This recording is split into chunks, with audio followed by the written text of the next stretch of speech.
Magandang buhay mga idol. For today's video, i-share ko sa inyo yung masarap na delicacy dito sa amin sa Kapas Tarlac. Ito yung tinatawag naming paros-paros. Ito yung mga pangunahing ingredients na ating gagamitin.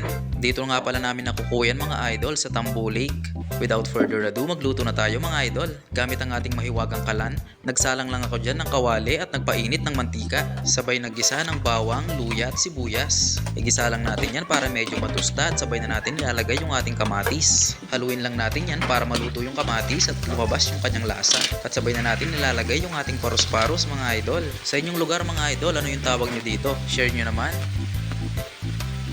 Haluin lang natin yan para ma-distribute yung lasa ng ating mga aromatics.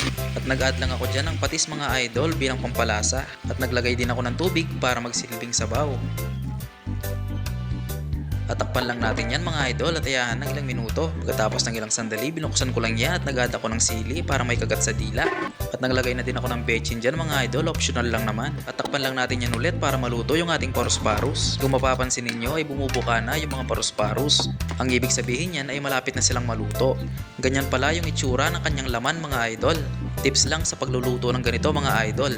Huwag nating i-overcook dahil liliit yung kanyang laman. At ayan mga idol, pagkatapos ng ilang sandali ay luto na yung ating ginisang paros-paros sa kamatis. Tignan nyo naman yan mga idol, masarap ulamin yan kapag mainit-init pa. At ayan mga idol, maraming salamat sa panonood. Hanggang sa muli, paalam!